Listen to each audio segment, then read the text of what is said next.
आप जुड़ चुके हैं दी अर्थ न्यूज़ के साथ और मैं हूं आपके साथ रोमी केरनी। और आज हमारे साथ बातचीत में जुड़ी हैं नम्रता शर्मा जी, जो कि प्रोविंशियल प्रेसिडेंट हैं अपनी पार्टी की। इनसे बातचीत करेंगे और जानेंगे कि आज ये गवर्नर से मिली हैं, यानी कि लेफ्टिनेंट गवर्नर साहब से मिलकर आई हैं। उनके सामने क्या मुद्दे इन्होंने पेश किए, क्योंकि ये हमेशा हमने देखा है कि महिलाओं की बात करती हैं। और स्पेशली 8 मार्च आने वाली है, इंटरनेशनल वुमेंस डे आने वाला है, तो क्या अपनी पार्टी की तरफ से क्या महिलाओं को कोई तोहफा जो है इनकी तरफ से भी देने की तैयारी जो है की जा रही है।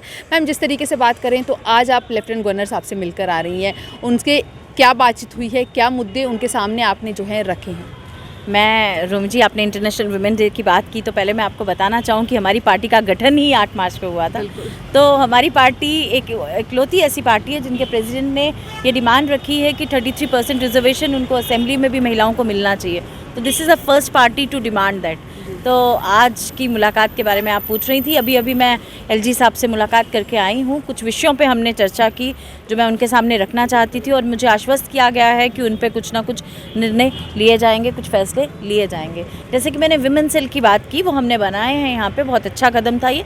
लेकिन विमेन सेल का नाम चेंज करके, उसका नॉमेनक्लेचर चेंज करके अगर हम उसको विमेन काउंसलिंग सेंटर बना दिया जाए या इस तरह से, ताकि वहाँ महिलाएँ जाने में, अपनी प्रॉब्लम्स बताने में एक ऑफिसर को उस तरह से हिचकिचाए ना, और ताकि वो खुल के अपनी बात बता सकें, उनको क्या परेशानी है, उनको वहाँ लीगल एडवाइस मिल सके, इस तरह का एक माहौल होना चाहिए। और वहाँ जो फीमेल स्टाफ है उसको एनहांस करने की ज़रूरत है, ताकि वो अपनी समस्या का निवारण वहाँ से पा सकें, उनको इस तरह से एक गाइडेंस मिल सके। तो वहाँ एक काउंसलर की ज़रूरत है रादर दैन ऑफिसर। अभी पुलिसिंग का काम भी एक काउंसलर की तरह होना चाहिए आज की टाइम पे, मेरा ये मानना था। तो उन्होंने इस पे मेरे साथ इत्तेफाक रखा कि आप सही कह रही हैं और हम बहुत शीघ्र इस पे कुछ ना कुछ निर्णय लेंगे। दूसरा, हमने इस विषय पे बात की कि जो अभी ये डीडीसी के चुनाव हुए, इसमें हमने देखा कि 33% आरक्षण दिया गया महिलाओं को, और महिला बहुत सारी चुन के आई हैं मेंबर, और कुछ चेयरमैन बनी हैं। चेयरमैन तो सिर्फ 4 महिला 10 में से बनी आरक्षण के कारण, लेकिन बहुत सारे मेंबर्स हैं जो चुन के आई हैं। उनके लिए कुछ ना कुछ रहने के लिए सेफ़ जगह, क्योंकि हिली रीचेस से आप जानते हैं ये स्टेट जो है हमेशा टेररिज्म के कारण, मिलिटेंसी के कारण, या शेलिंग जो हमारे अबाउट इंटर बॉर्डर जो हमारा प्रॉब्लम रहती है पाकिस्तान द्वारा या चाइना द्वारा, हमेशा वो प्रॉब्लम हमारे यहाँ बनी रही है। तो उन जो महिलाएं चुन के आई हैं उनके रहने का कुछ ना कुछ प्रबंध किया जाना चाहिए, उनके लिए कुछ ऑनोरियम फिक्स किया जाना चाहिए, इस पे भी चर्चा की। तीसरा जो इशू था मेरा, वो था कि जो विडोज़ हैं, यंग विडोज़, उनकी रिहेबिलिटेशन के लिए कुछ ना कुछ किया जाना चाहिए। जो उनके लिए पेंशन है वो कुछ बढ़ाई जानी चाहिए, और उनके लिए कुछ ऐसी स्कीम्स होनी चाहिए, जैसे इंडस्ट्रियल पैकेज आया, उसके द्वारा उनको कुछ विमेन एंटरप्रेन्योरशिप में उनका कुछ हिस्सा होना चाहिए, ताकि वो अपना रोज़मर्रा की ज़िंदगी इज़्ज़तपूर्वक अपना जीवन यापन कर सकें। और चौथा जो था वो मैंने वृद्धा पेंशन के लिए कहा कि उसमें कुछ इंक्रीज़ होना चाहिए, क्योंकि अगर एक बीमार वृद्धा है उसको अपनी दवाई दारू का भी अरेंजमेंट करना है तो बहुत मुश्किल हो जाता है, जो ये पैसा सरकार द्वारा उन्हें जो इमदाद मिलती है, इसको थोड़ा बढ़ाया जाना चाहिए। इसके बाद एक इशू था जो अनएम्प्लॉयमेंट का, जो आज हम देखते हैं कि सब युवक अनएम्प्लॉयमेंट, और उसी के कारण जुड़ता हुआ इशू है ड्रग। तो ड्रग्स भी इसीलिए बढ़ रही हैं क्योंकि एक जो युवक है पढ़ा लिखा, वो आज की डेट में घूम रहा है, उसको समझ नहीं आ रही उसे कहाँ जाना है। जम्मू कश्मीर की परिस्थितियाँ ऐसी रही कि यहाँ रोज़गार के अवसर जैसे बाकी स्टेट्स में थे वैसे यहाँ नहीं मिल सके, ड्यू टू मिलिटेंसी। हमारे जो 2 नेबरिंग स्टेट्स हैं वो हमेशा से हमें तंग करते रहे। लेकिन मैंने इनसे कहा कि इस तरह का एक पैकेज हमारे यहाँ के युवा के लिए आना चाहिए, जिससे उन्हें एम्प्लॉयमेंट में एनकरेजमेंट मिले। और इंडस्ट्रियल पैकेज जो अभी इन्होंने दिया था वो एक बहुत ही वेलकमिंग स्टेप था, उस पर शीघ्र ही एक एसआरओ बना के उसे इम्प्लीमेंट किया जाना चाहिए। उसमें भी मेरा ये मानना था कि उसमें भी विमेन को ज़्यादा इनकरेज करने के लिए कुछ ऐसी स्कीम्स उसमें दी जानी चाहिए।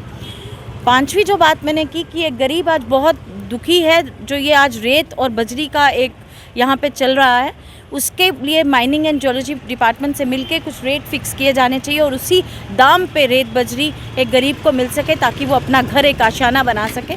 आज की डेट में जो 3,000 का उसे मिला करता था, आज 15,000 उसकी कीमत हो गई है। जो 8,000 की मिलती थी वो 25,000 हो गई।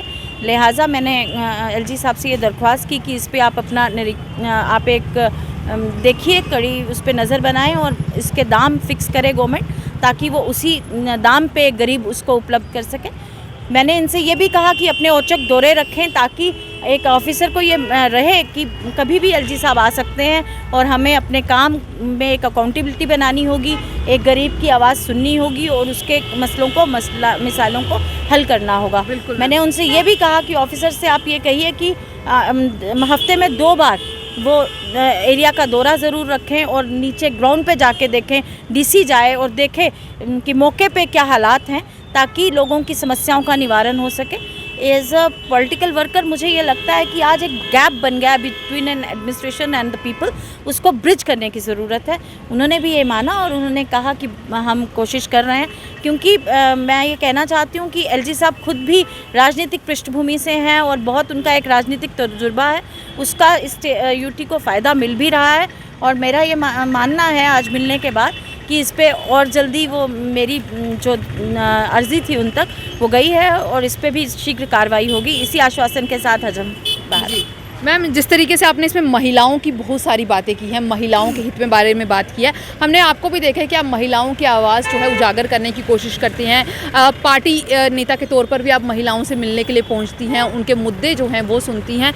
तो पार्टी का क्या अपना इनिशिएटिव रहेगा महिलाओं को आगे लाने के लिए? देखिए, हमारी पार्टी इकलौती ऐसी पार्टी है जिसने हमेशा से विमेन एम्पावरमेंट की बात नहीं की, उसको इम्प्लीमेंट करने का भी तरीका सोचा है। आप देखिए, आज भी जो महिलाएं मुझ तक पहुंचती हैं, कोई घर द्वारा सताई गई है, कोई पति द्वारा सताई गई, कोई भाई द्वारा, किसी को किसी तरह का उत्पीड़न, कोई ऑफिस में उसके साथ कोई इस तरह का वर्क प्लेस, तो हमारी कोशिश रहती है कि उसकी समस्या का निवारण कर सके। और हमें कहा, मेरा यही मानना है कि विमेन को पॉलिटिकल ये जो स्फीयर है इसमें भी ज़्यादा अपनी भागीदारी बढ़ानी चाहिए, ताकि जो आने वाला समय है हमें खुद ही अपनी लड़ाई लड़नी है। और ये जो आप देख रहे हैं पुरुष प्रधान समाज में इतना आसान नहीं होता महिला के अपना अस्तित्व कायम करना, लेकिन जम्मू कश्मीर अपनी पार्टी एक ऐसी प्लेटफॉर्म देती है विमेन को, ताकि वो अपनी बात को आगे पहुंचा सके और बाकी महिलाओं की भी समस्याओं को निवारण कर सके।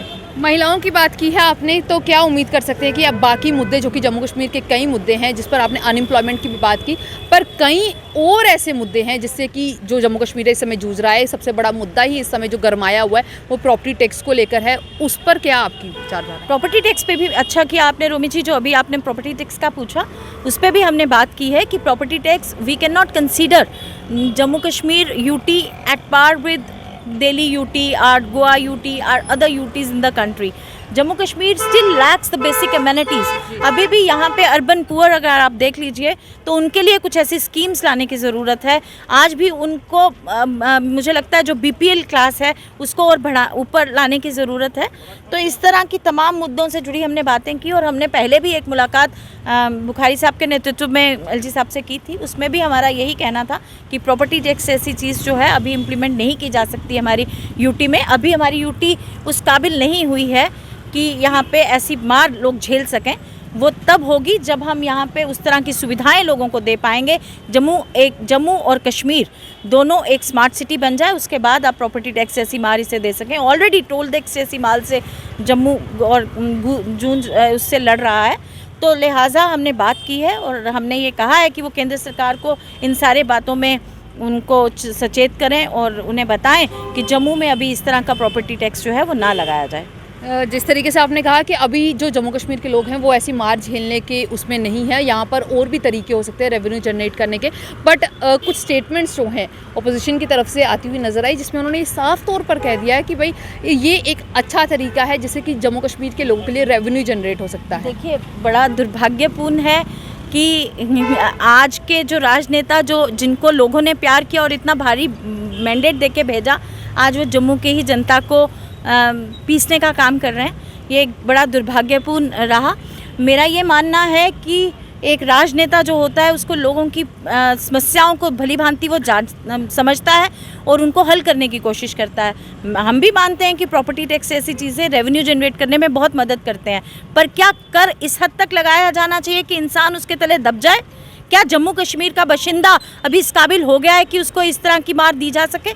हमें लिहाजा इन सब बिंदुओं पे विचार विमर्श करना चाहिए और ये इस तरह के जो फैसले हैं उसमें एक पूरा माहौल को जांचने के बाद और एक समझने के बाद ही इस तरह के फ़ैसले लिए जा सकें, ना कि बंद कमरों में बैठ के इस तरह के फ़ैसले लिए जाएं।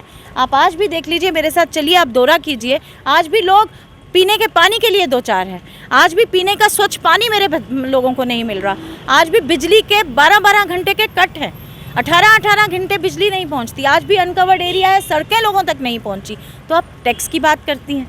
टैक्स तब लगता है जब आप देखते हैं कि ये एक वेल डेवलप्ड यूटी बन चुकी है। अब लोग इस काबिल हो चुके हैं कि वो इस तरह के टैक्सेस देने के काबिल बन चुके हैं। हमने इनको इस तरह से सशक्त बना दिया है कि ये इस तरह के टैक्सेस दे सकें, तभी ये रिफॉर्म्स लाई जानी चाहिए। और मेरा एक और मानना है कि इस तरह की टैक्सेशन और रिफॉर्म्स के लिए पहले एक चुनी हुई सरकार होना ज़रूरी है, ताकि वो ये फैसले असेंबली के अंदर लिए जा सकें। जी, बहुत बहुत शुक्रिया मैम हमसे बातचीत जी, करने के लिए। तो ये थी हमारे साथ नम्रता शर्मा जी, जिन्होंने आज हमसे बातचीत की और अपने व्यूज़ जो हैं वो भी रखे हैं, साथ ही साथ वो सब चीज़ें भी बताई जो आज इन्होंने लेफ्टिनेंट गवर्नर साहब के साथ डिस्कस की थी। उम्मीद करते हैं कि जम्मू कश्मीर के लोगों को जो है जल्द ही जम्मू कश्मीर को चलाने वाली एक पार्टी मिलेगी, ताकि यहाँ पर लोग जो हैं डेवलपमेंट के जो सपने देखते हैं वो पूरे हो सकें। तो बने रहें दी अर्थ न्यूज़ के साथ।